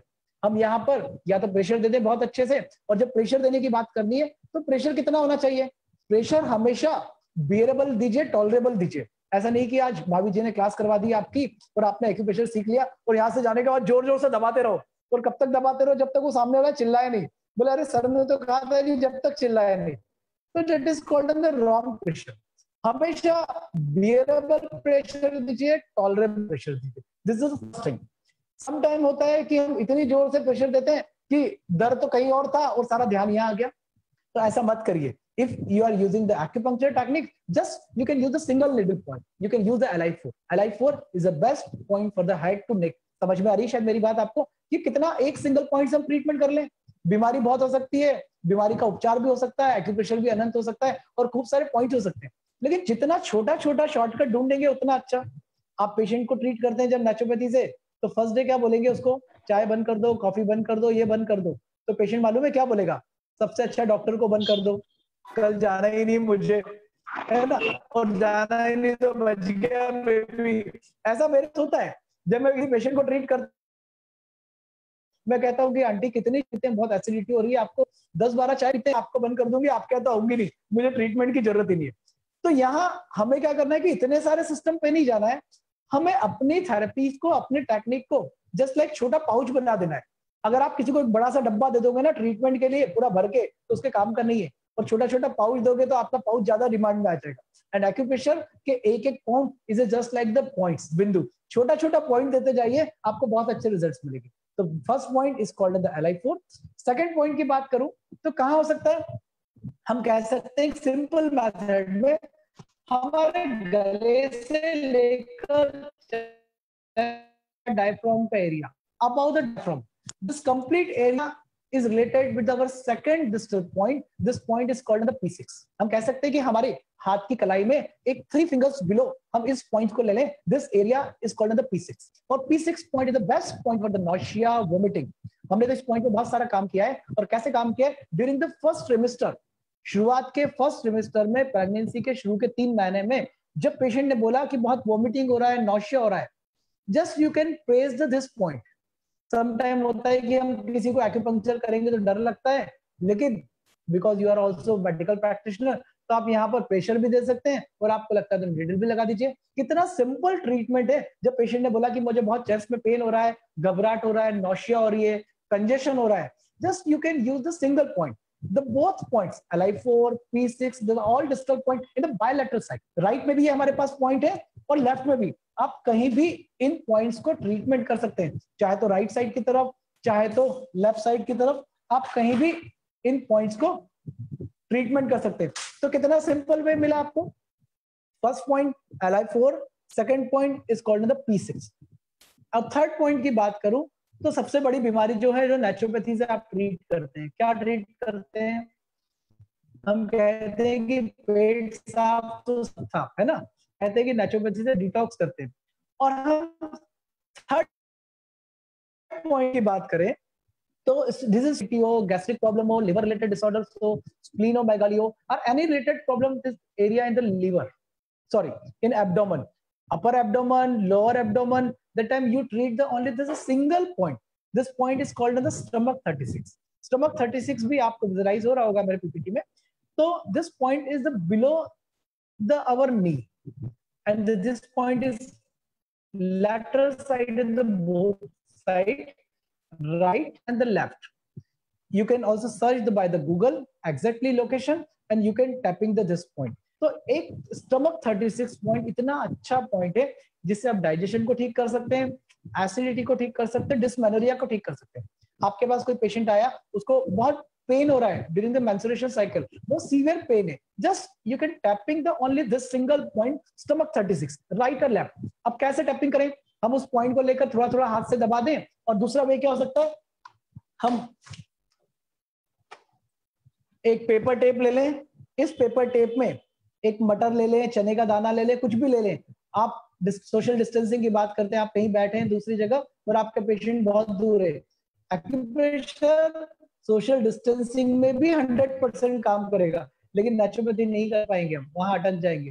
तो हमें क्या करना है कि एक पेपर टेप के अंदर एक मेथी दाना ले लीजिए, एक मटर ले लीजिए, कोई भी ऐसा ऑब्जेक्ट जो हमारे बॉडी के स्पेसिफिक एरिया पर प्रेशर को क्रिएट करने का काम करता है। और आपने लिया तो स्टमक 36 में राइट और लेफ्ट में पेशेंट को लगा दीजिए, उसको कह दीजिए कि ड्यूरिंग द मेंस्ट्रुएशन कंप्लीट 2 दिन 3 दिन, किसी ने कहा कि मुझे बिफोर द मेंस्ट्रुएशन पेन है, ड्यूरिंग द है, आफ्टर है, आप उस समय उस पॉइंट के ऊपर एक चना, एक मेथी, एक मटर, एक स्टोन कुछ भी लगा दीजिए, इससे उसका पेन चले जाएगा। You can also use this point in the moxibustion technique. हम वहां पर मोक्सिबेशन टेक्निक को भी यूज कर सकते हैं और वो बहुत अच्छी टेक्निक हो सकती है पेन मैनेजमेंट के लिए। अगर कोई गायनेकोलॉजिकल डिसऑर्डर्स हो, time you also use the stomach therapy. The next point is called for the lower extremities. Lower extremity, lower abdomen to toes, कोई भी प्रॉब्लम है in the front side of the body और rather than the back side of the body, that time you can use the next point is called the SP6।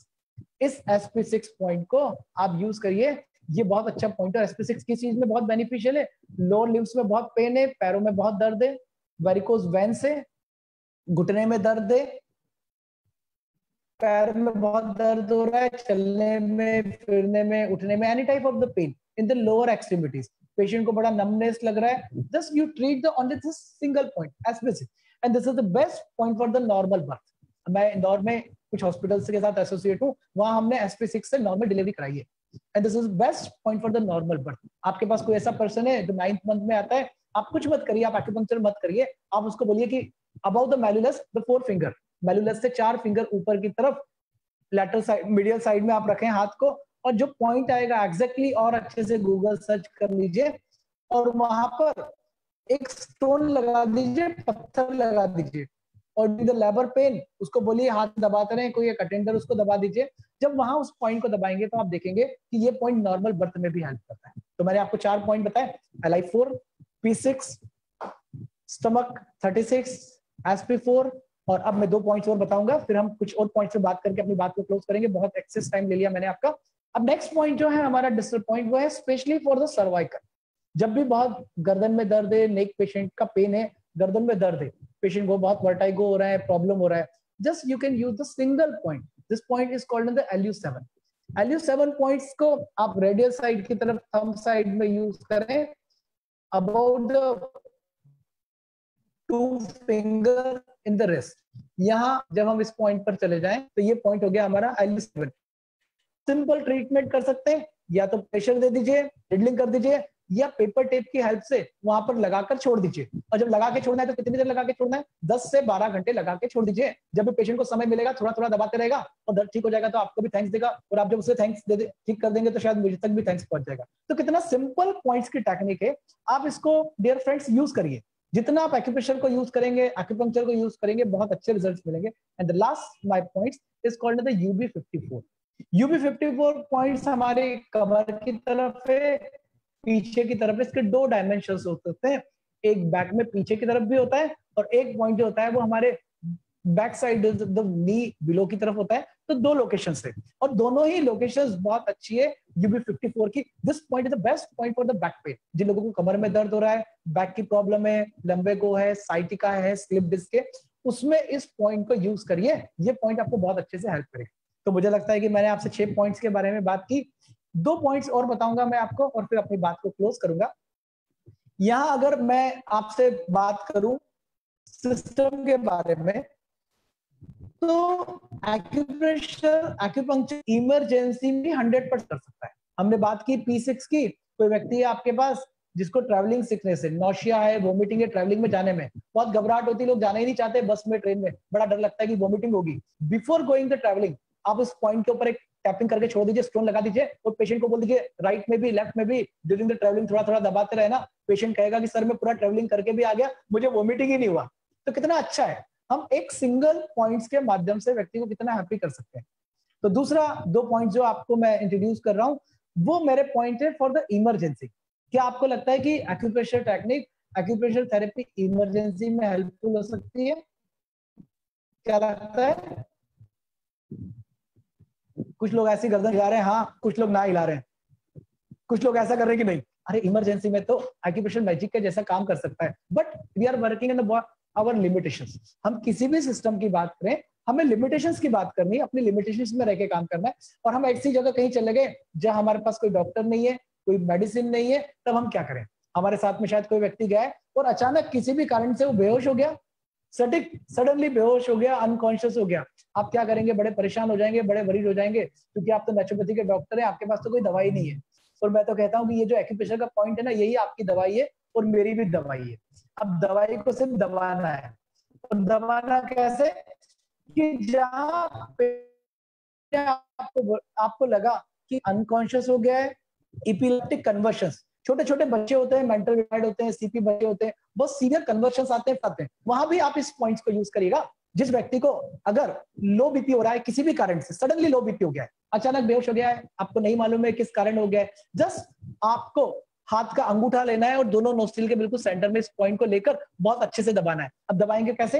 वो व्यक्ति तो शायद unconscious है, अपने एक हाथ को सिर के पीछे रखिए, हाथ के अंगूठे को नोस्ट्रिल के सेंटर में रखिए और जितना जोर से दबा सकते हैं उतना जोर से दबा दीजिए। नकली दांत होगा तो शायद दांत बाहर आ जाएगा, लेकिन विद इन सेकेंड वो व्यक्ति कॉन्शियस हो जाएगा और आपको बोलेगा ठीक हो गया। और जब ठीक हो जाए उसके बाद आप मेडिकल हेल्प के लिए उसको डॉक्टर्स के पास रेफर करना है, जो भी करना है जरूर करिए। तो एक्यूप्रेशर का एक ऐसा पॉइंट जो लाइफ सेविंग पॉइंट भी हो सकता है, and this is the best point. जो लोग एक्यूप्रेशर के बारे में जानते हैं, आप चूंकि सब जानते हैं, तो ये एक्यूपंक्चर का GV26 पॉइंट है। गवर्निंग वासेस 26 को अगर आप स्टिमुलेट करेंगे, पॉइंट को टैपिंग करेंगे, तो ये आपको बहुत हेल्प करेगा फॉर द इमरजेंसी। दूसरा पॉइंट मैं आपको बताता हूँ, वो पॉइंट एक ऐसा है जब आप किसी ऐसे व्यक्ति को ट्रीट कर रहे हैं ड्यूरिंग प्रेगनेंसी या एनी अदर प्रॉब्लम, बहुत स्ट्रेस है, टेंशन है, बच्चा पैदा हुआ होने के बाद रोता ही नहीं है। अब रोनी तो डॉक्टर क्या करते हैं? हिलाएंगे उसको, डुलाएंगे, मारेंगे, पीटेंगे, कुछ मत करिए। एक्यूप्रेशर में हमारे पैर के तलवे में सोल में एक पॉइंट होता है K1, इस पॉइंट को आप प्रेशर दे दीजिए, बहुत अच्छे से दबा दीजिए, तो वो बच्चा रोने लगेगा, उसकी ऑक्सीजन की जो सप्लाई है वो बढ़ जाएगी। अगर कोई ऐसा व्यक्ति है जो इमोशनली बड़ा स्ट्रांग हो गया, मतलब कैसे किसी के घर में कोई एक्सपायर हो गया, डेथ हो गई और व्यक्ति रोता ही नहीं है, और हम कहते हैं कि हमारी बॉडी में जितने इमोशंस है, जब खूब हंसना है तो हंसिए और रोना है तो रो लीजिए, लेकिन जब इमोशंस को सप्रेस कर देंगे तो it is create the disease. और उस समय आप पैर के तलवे में K1 पॉइंट्स को अगर बहुत अच्छे से दबाते हैं, प्रेशर देते हैं, तो उसके इमोशंस को हैप्पी कर देगा, वहां से सारे टॉक्सिन्स निकल जाएंगे। नेचुरोपैथी के जैसा बहुत सारे डिटॉक्स करने की जरूरत नहीं है कि मड थेरेपी लगाइए, वाटर थेरेपी दीजिए, इतना सारा झंझट है। और एक्यूप्रेशर में तो कोई झंझट ही नहीं है, भी बैठ जाइए, ट्रीट कर लीजिए, बड़ा सिंपल वे है ट्रीटमेंट करने का। और एक पॉइंट उन लोगों के लिए बहुत हेल्पफुल है जिनको हाइपरटेंशन, आपका बीपी कंट्रोल नहीं हो रहा है, कहीं से भी कैसे भी, कुछ मत करिए, एक पेपर टेप के अंदर एक मटर का दाना लीजिए, एक चने का दाना लीजिए, कोई भी ऐसी शार्प चीज, एक स्टोन ले लीजिए और पेपर टेप में लेकर उसके राइट पैर के सोल में, लेफ्ट पैर के सोल में K1 पॉइंट्स को लगा दीजिए। और सिंपल अगर आप K1 पॉइंट्स को लगा देते हैं तो ये पॉइंट आपको इतनी ज्यादा हेल्प करेगा उसके डिसऑर्डर्स को ठीक करने में। तो मुझे लगता है कि मैंने आज आपसे एक्यूप्रेशर के बारे में बहुत सारी बात की। जो भावित जी का इंटेंशन था कि हमारे जितने भी नेचुरोपैथी डॉक्टर्स हैं वो एक्यूप्रेशर से एसोसिएट हो जाए, कोरिलेट हो जाए, ऐसा सर कुछ सिखा दीजिए, तो ऐसा मैंने सिखाने का प्रयास किया। आपके कोई क्वेश्चंस हो तो हम क्वेश्चन आंसर सेशन 5 मिनट्स कर सकते हैं, अदरवाइज मैंने 7:56 हो गया है, मैं आपके साथ 6:30 से जुड़ा हूँ, तो बहुत देर से आप मुझे सुन रहे हैं। तो again thank you very much आप सबको मुझे सुनने के लिए, इतना टाइम देने के लिए। सारे लोग जुड़े हुए, कोई भी भागा भी नहीं। नहीं तो बहुत सी बार सेशंस में ऐसा होता है कि लोग भाग जाते हैं, मालूम नहीं किसको पकड़ के ले आए, कहाँ के आए, बट यू आर एंजॉइंग। तो again thank you very much all of you, and special thanks to doctor Bhavit. और उससे भी ज्यादा थैंक्स मैं दूंगा हमारे डॉक्टर मनीष, जो डॉक्टर मनीष हमारे BNYS डॉक्टर है एस से, और उन्होंने ही तो मुझे भावित जी से जोड़ा है। तो हम कहते हैं कि ये भी एक योग है, किसी भी व्यक्ति को किसी के साथ जोड़ दीजिए और वो दूसरे के साथ जोड़ दीजिए, तो ये भी तो योग हुआ ना। तो thank you very much. Any questions? आप क्वेश्चन होगा तो अपने वॉल्यूम को अनम्यूट करके बोल सकते हैं, चैट बॉक्स में मत डालिए, हम डायरेक्टली बात करते हैं। किसी भी डिजीज को लेकर कोई भी क्वेश्चंस हो तो मैं आपको जवाब दे सकता हूँ। सर हम 2 पॉइंट पे साइमल्टेनियसली एक्यूप्रेशर दे सकते हैं? Definitely you can also use the 2 point, 3 point, 4 points, you can combination. Suppose कोई पेशेंट है, उसने बोला कि मुझे सिर में भी दर्द है और पेट में भी प्रॉब्लम है, that time you can use the LI4 and stomach 36, both points. ये मैंने आपको जस्ट इंट्रोड्यूस किया कुछ एक छोटे से पॉइंट्स को लेकर।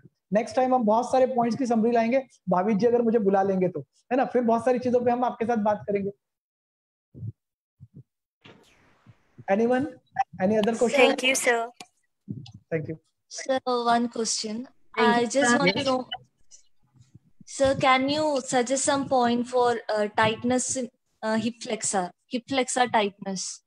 You can use the GB34, left and right, both sides.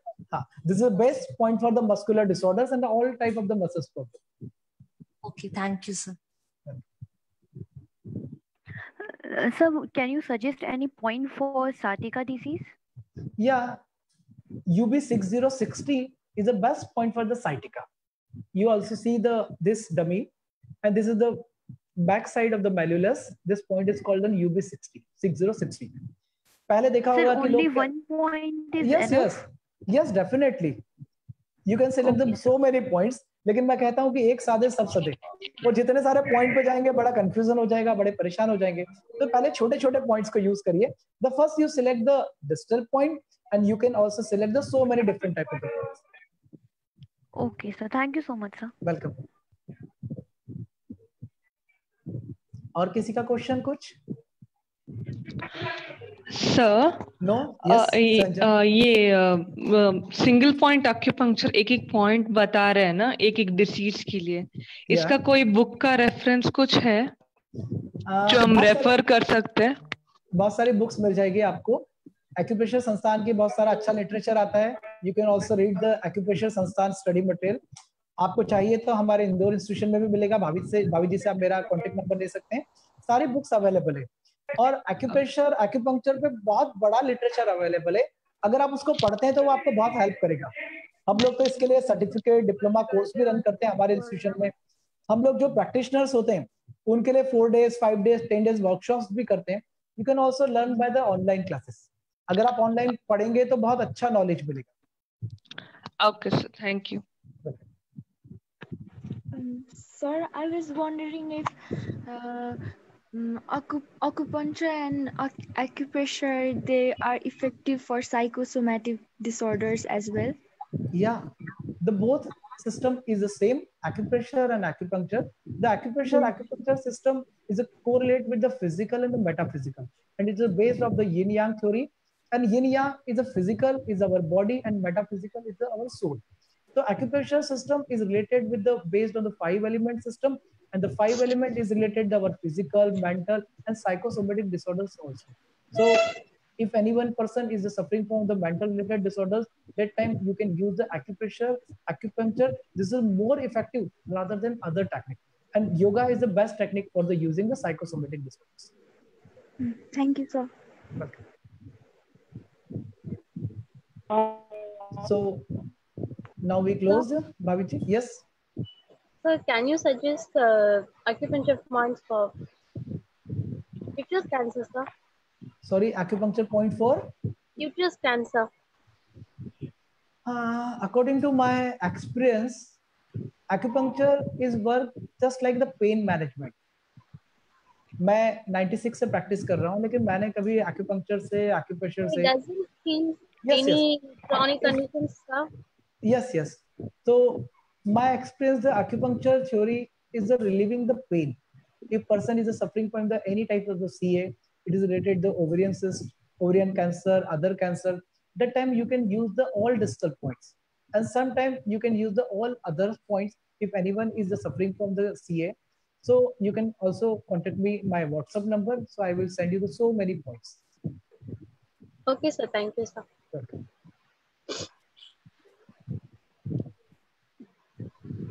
Thank you so much, sir. These questions are there. We'll take one more and then we'll conclude the session, sir. Yeah. Can I ask something? Yes. Actually, related to the previous question, the psychosomatic diseases, nowadays most of the people, like especially younger generation, they're going through a lot of stress and too much depression is there. So are there any pressure points that can relieve the stress and depression? The time you can use the 2 points, GB20, P6. The both point is a release the stress. Okay. Thank you, sir. Sir, is there any point to enhance the immunity? Yeah. भाभी जी कितना time है मेरे पास? Sir, just like we'll take question 1. Like now we'll conclude the session. Okay. अभी आपने कहा कि immunity को बढ़ाना, और इम्यूनिटी बढ़ाने की बात करें तो एक्यूप्रेशर में बहुत सारे पॉइंट्स हो सकते हैं, लेकिन मैं आपको सिंगल एक ऐसे टेक्निक्स के बारे में बता रहा हूँ जिसको अगर आप यूज करते हैं तो उसको जरूर करिए। एक्यूप्रेशर में, एक्यूपंक्चर में बहुत सारे ऐसे पॉइंट्स होते हैं जो आपके बॉडी रेजिस्टेंस को, इम्यूनिटी को इंक्रीज करते हैं। लेकिन कोई व्यक्ति ऐसा है कि जब भी वेदर चेंज होता है, सर्दी जुकाम हो जाता है, बुखार आ जाता है, छोटे बच्चे हैं बार बार बीमार हो जाते हैं, या होल डे वर्क करने के बाद after that you feel the tired, आपको बहुत थकान लगती है, तो just you can use the single colour points, you can use the only colour points. ये कलर पॉइंट्स हमें कहाँ कैसे यूज करना है? This is the black colour.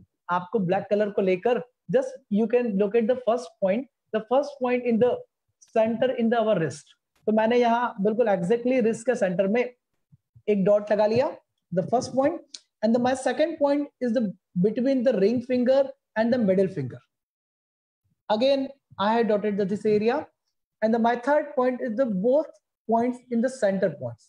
इन दोनों points के बिल्कुल center में जो points आएगा exactly, the 3 points is called on the immunity boosting point. ये हमारे immunity को, body के resistance को बढ़ाने में help कर सकते हैं, और ये colors को आपको right side में और left side में day hours में लगाना है। आपको पता है कि दिन में लगाने से क्या होगा? सनलाइट मिलेगा, और जब सनलाइट मिलेगा आपकी बॉडी की एनर्जी इनहेंस हो जाएगी, बढ़ जाएगी। तो they are the 3 points is called the immunity boosting point. During the Covid, during the सर्दी जुकाम, cough cold, during the lack of the immunity, changing the weather, any type of the problem, just you can use this color in the whole day. और जिन लोगों को ये बीमारी है, बार बार immunity related disorders हैं, सर्दी जुकाम है, एलर्जी है, मैं तो कहता हूँ कि इस पॉइंट को आप 15 दिन, 1 महीने, 2 महीने लगा के देखिए, and I am sure the 100% you feel the energy. Simple लगाने से ही एनर्जी आ जाएगी। तो इस पॉइंट को लगाकर एनर्जी को हम बढ़ा सकते हैं, इम्यूनिटी को बढ़ा सकते हैं। ड्यूरिंग द कोविड बहुत सारे हमने ऐसे पॉइंट्स पे डिस्कशन किया था कि हमारे कुछ ऐसे बॉडी में पॉइंट्स है जहां से हम अपनी बॉडी की इम्यूनिटी को भी इंक्रीज कर सकते हैं। मैं सिंपल सा आपको स्लाइड दिखा रहा हूँ, ठीक है भाभी जी? Just few minutes more please. No problem sir, no problem.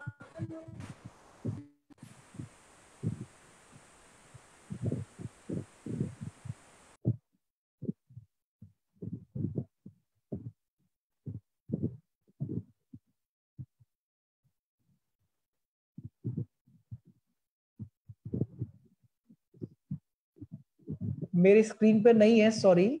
मैं आपको नेक्स्ट टाइम जब भी कुछ होगा तो मैं आपको इंट्रोड्यूस करूंगा। It's okay sir. Yes okay. तो बहुत अच्छे पॉइंट्स हैं, ऐसे इतने सिंपलेस्ट पॉइंट हैं। They are the 6 point, sorry they are the 7 point, 7 point for the 7 days. उन 7 डेज के 7 पॉइंट्स को आपको यूज करना है। मैं विदाउट पीपीटी आपको एक्सप्लेन करता हूँ। This point is the day 1, this is the best point for the day 1।